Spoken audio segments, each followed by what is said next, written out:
پہلا شعر ہے، وہ آ کے خواب میں تسکین اضطراب تو دے، ولے مجھے تپش دل مجال خواب تو دے۔ اس میں آپ نے جو دیکھا ہے، جو معنی ہے اس کے اندر ہے، وہ ایک خواب تو آپ جانتے ہیں کیسے کہتے ہیں، تسکین کہتے ہیں تسلی ہو جانے کو۔ مثال کے طور پہ اگر آپ کو بہت زیادہ پیاس لگی ہوئی ہے اور آپ پانی پیتے ہیں تو آپ کو جو احساس ہوتا ہے پانی پینے کے بعد، جو طبیعت میں ایک خوشی کا لمحہ آتا ہے، اس کو تسکین کہتے ہیں۔ اور اضطراب کہتے ہیں بے چینی کو۔ اب اس میں آپ یہ دیکھیے کہ جو اس کے پہلے معنی میں خواب استعمال ہوا ہے، پہلے مصرعے میں اس کے معنی ہیں سپنا، اور دوسرے مصرعے میں جو استعمال ہوا ہے اس کے معنی ہیں نیند۔ مجال آپ نے سنا ہوگا، یہ مجال یہاں پر کئی معنوں میں استعمال ہوا ہے۔ اصل میں تو مجال کہتے ہیں دوڑنے کی جگہ کو، جسے آج کل آپ رننگ گراؤنڈ کہہ لیجیے، یا اسپیس فار رننگ یا کچھ بھی، اس کو کہتے ہیں۔ اور مجال کا مطلب کسی بات میں قدرت رکھنا، طاقت رکھنا، یہ بھی ہوتا ہے۔ فرصت بھی کہتے ہیں، اجازت بھی کہتے ہیں، موقع بھی کہتے ہیں۔ فرماتے وہ یہ ہیں اس شعر میں کہ محبوب کے خود آنے کی تو کوئی امید نہیں رکھنی چاہیے، لیکن امید اس چیز کی ضرور ہے کہ وہ شاید خواب میں آئیں، اور خواب میں آنے سے بھی شاید میری پریشانی کے لیے تسکین کا کوئی سامان ہو جائے۔ لیکن کہتے ہیں مصیبت یہ ہے کہ میرے دل کی تڑپ اتنی زیادہ ہے جس کے ہوتے ہوئے نیند ہی نہیں آتی۔ نیند آ جائے تو یہ امید پیدا ہو کہ شاید وہ خواب میں آئیں اور میرا دل تسلی پا لے۔ بس آپ اس کو یوں سمجھ لیجئے کہ اس میں بھی ایک عجیب بات انہوں نے بیان کی ہے کہ اگر میں سو جاتا ہوں تو یہ ہو سکتا ہے کہ میرے محبوب آ جائے، لیکن سونے کے لیے نیند بہت ضروری ہے، اور میں اس قدر ان کے یعنی فراق میں، ان کی جدائی میں اس قدر زیادہ پریشان رہتا ہوں کہ جو میری دل کی تپش ہے وہ مجھے اس بات کا موقع ہی نہیں دیتی کہ میں سو جاؤں۔ یعنی اس طرح بھی مشکل ہے اور اس طرح بھی مشکل ہے۔ اب اس کا اگلا شعر ہے، کرے ہے قتل لگاوٹ میں تیرا رو دینا، تیری طرح کوئی تیغے نگاہ کو آپ تو دے۔ لگاوٹ کا مطلب آپ جانتے ہیں، محبت، قریب ہونا، پیار ہونا، کسی میں دلچسپی ہونا۔ اور اس میں اگلا لفظ جو استعمال ہوا ہے وہ استعمال ہوا ہے تیغ۔ تیغ کا مطلب ہوتا ہے تلوار، اور نگاہ کہتے ہیں آنکھوں کو، لیکن یہاں پر ویسے تو نظر کو کہتے ہیں، لیکن یہاں پر یہ آنکھ کے معنی میں انہوں نے استعمال کیا ہے۔ اور اب ایک اور لفظ ہے آب۔ آب ویسے تو پانی کو کہتے ہیں، لیکن آب جو ہے اس کو تلوار کی جو چمک ہوتی ہے، اس کی جو دھار ہوتی ہے، جب بہت تیز تلوار ہوتی ہے تو وہ روشنی کے رخ پر جب آتی ہے تو اس میں ایک آب و تاب سی پیدا ہوتی ہے، تو اس کو بھی آب کہتے ہیں۔ فرماتے یہ ہیں کہ اے میرے محبوب، چھیڑ چھاڑ اور شکوہ آمیز طریقے سے اظہار آرزو میں تیرا رو دینا مجھے مارے ڈالتا ہے۔ یعنی دنیا میں جتنے حسین ہیں وہ اپنے اداؤں سے، اپنے ناز سے، اپنے انداز سے کتنا ہی کمال پیدا کر لیں، لیکن تیری طرح نگاہ کی تلوار کو اتنی زیادہ تیز دھار بنانا اور آب و تاب دینا کوئی نہیں جانتا۔ اب یہ ایک ایسا معاملہ ہے جو اکثر عاشقوں کو پیش آ سکتا ہے۔ یعنی کسی وقت محبوب سے محبت کی باتیں کرتے کرتے چھیڑ چھاڑ کے طور پر کچھ گلہ شکوہ بھی کر دیا، اور محبوب کو کوئی جواب نہیں سوجا تو وہ رونے لگا۔ تو کوئی سچا عاشق محبوب کے اس رو دینے پر جان دینے سے بھی پیچھے نہیں ہٹتا۔ یعنی محبوب کے آنسوؤں کے پانی سے اس کی نگاہ تلوار پر، اس کی جو نگاہ تلوار تھی، یہ نگاہ تیغ تھی، اس پر باڑھ چڑھ گئی۔ اب یہ شعر بھی آپ یہ دیکھیے کہ مرزا غالب نے کہاں کی بات کہاں ملائی اور کیا سوچا۔ تو اب رونے سے ظاہر ہے کہ رونا جو ہے وہ پانی ہوتا ہے ایک طرح کا، پانی کے اوپر روشنی پڑتی ہے تو اس میں ایک چمک آ جاتی ہے۔ تو انہوں نے یہ کہا ہے کہ اپنے محبوب سے کہ بھئی تو جب رونے لگتا ہے، ہمارے سوالوں کا جواب نہیں دے پاتا، تو ایسا لگتا ہے کہ جیسے تلوار کے اوپر دھار لگی ہوئی ہو، وہ بھی اسی طرح چمکتا ہے۔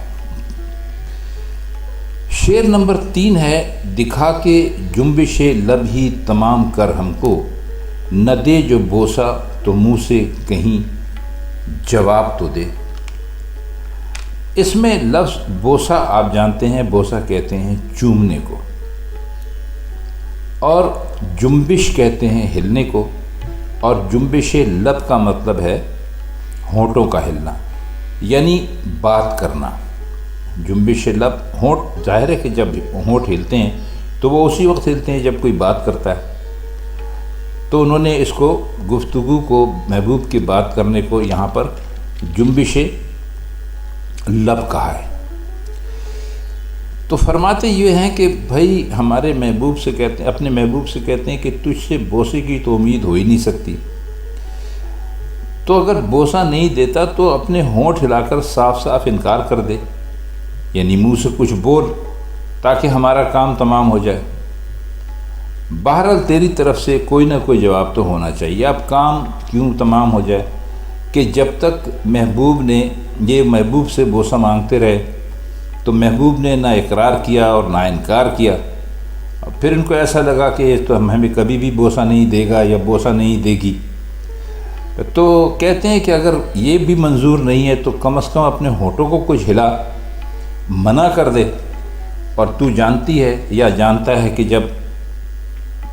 جب تو انکار کر دے گی تو ہمارا کام تمام ہو جائے گا۔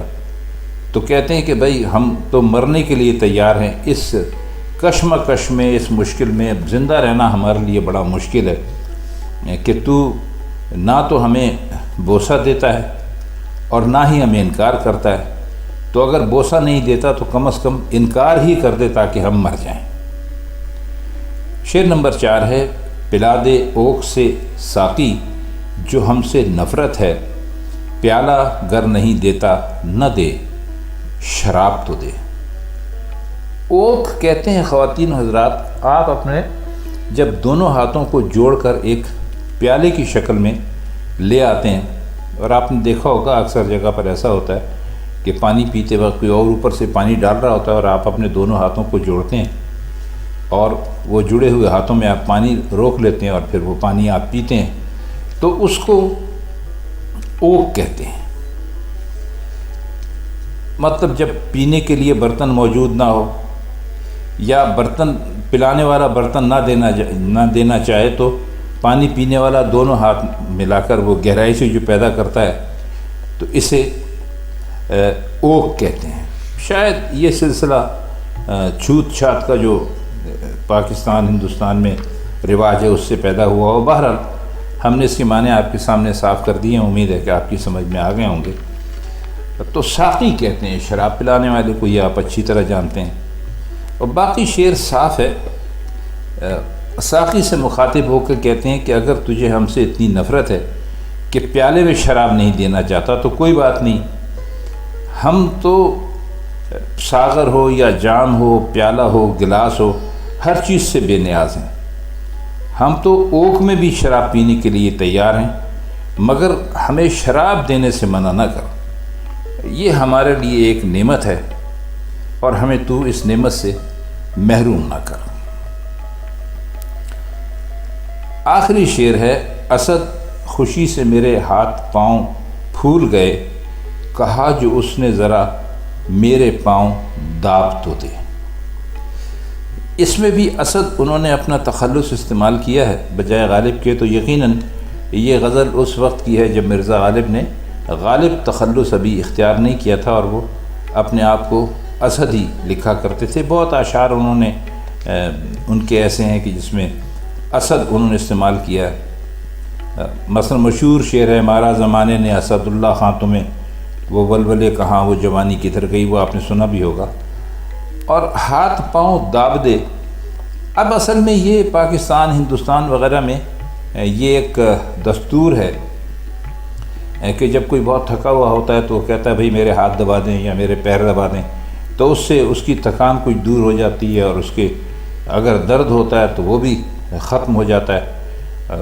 ہمیں اس کا کوئی ذاتی تجربہ نہیں ہے، کیونکہ ہمارے کسی نے بھی ہاتھ پاؤں نہیں دابے، تو ہم کچھ نہیں کہہ سکتے اس بارے میں۔ اب اس میں جو ایک لفظ ہے کہ ہاتھ پاؤں پھول گئے، ہاتھ پاؤں پھول کا مطلب ہے کہ ہاتھ پاؤں سوج گئے، ہاتھ پاؤں کا کام نہ دینا، ہکا بکا رہنا، حیران ہو جانا، حواسوں میں نہ رہنا، اور پھر اچانک انتہائی خوشی کی بات انسان سن لے تو اس کے جو اعصاب ہوتے ہیں یا جو نروس سسٹم ہوتا ہے اس پر ایسا اثر پڑتا ہے کہ وہ تھوڑی دیر کے لیے سارے کام کاج بھول جاتا ہے، ساری دنیا کو بھول جاتا ہے۔ تو وہ یہ کہتے ہیں مرزا غالب کہ اے اسد، جب محبوب نے کہا کہ ذرا میرے ہاتھ پاؤں تو دبا دے، تو اس اچانک خوشخبری سے مجھ پر خوشی کی ایسی حالت طاری ہو گئی کہ میرے ہاتھ پاؤں کام سے رہ گئے۔ اب وہ کس لیے یہ کہہ رہے ہیں کہ ویسے تو محبوب کبھی قریب نہیں آنے دیتا، نہ ہاتھ لگانے دیتا ہے، نہ منہ لگاتا ہے، نہ زیادہ بات کرتا ہے، اور کہاں محبوب ان سے کہہ رہا ہے کہ بھئی آپ ذرا میرے ہاتھ پاؤں داب دیجئے۔ اب ہاتھ پاؤں دابنے کے لیے آپ کو کسی کے بہت زیادہ قریب ہونا پڑتا ہے، اس کے جسم کو ہاتھ بھی لگانا ہوتا ہے، تو کہاں کہ محبوب بوسہ دینے پر تیار نہیں تھا۔ پچھلے شعر میں ہم نے سنا پڑھا، اور اب محبوب نے ان سے کہا کہ بھئی آپ ذرا میرے ہاتھ پاؤں داب دیجئے۔ تو یہ خبر سن کر وہ اس قدر خوش ہوئے کہ وہ باقی سارے کاموں سے رہ گئے، یعنی ہاتھ پیر ہی ان کے پھول گئے۔ اب یہ مرزا غالب کا کمال ہے، آپ یہ دیکھیے کہ انہوں نے کتنی خوبصورتی کے ساتھ ایک ہی شعر میں دونوں چیزیں استعمال کی ہیں، دونوں میں پاؤں کا ذکر ہے۔ ایک میں کہتے ہیں کہ بھئی ہاتھ پاؤں پھول گئے سن کے، اور دوسرے میں کہتے ہیں کہ جب اس نے کہا کہ میرے ذرا پاؤں دبا دیجئے تو پھر میں اپنے حواسوں میں نہیں رہا۔ تو خواتین و حضرات، یہ مرزا غالب کی آج کی غزل تھی، اور اس کے کچھ مشکل الفاظ کے معنی تھے جو ہم نے آپ کی خدمت میں پیش کیے۔ اب دیکھیے آئندہ جب آپ سے ملاقات ہوتی ہے تو ہم کس کی غزل لے کر آتے ہیں، یہ آپ ہمیں بتائیے کہ ہم بار بار مرزا غالب کی غزلیں ہی اس پروگرام میں پیش کرتے رہیں، یا کبھی خواجہ میر درد کی یا کبھی میر تقی میر کی غزلیں بھی ساتھ ساتھ لے کر چلتے رہیں۔ یہ ہم ویسا کریں گے جیسا آپ ہمیں بتائیں گے۔ تو آج کے لیے بس اتنا ہی، اب آپ سے ملاقات ہوتی ہے کسی اور پروگرام میں، تب تک کے لیے ہم چاہتے ہیں آپ سے اجازت۔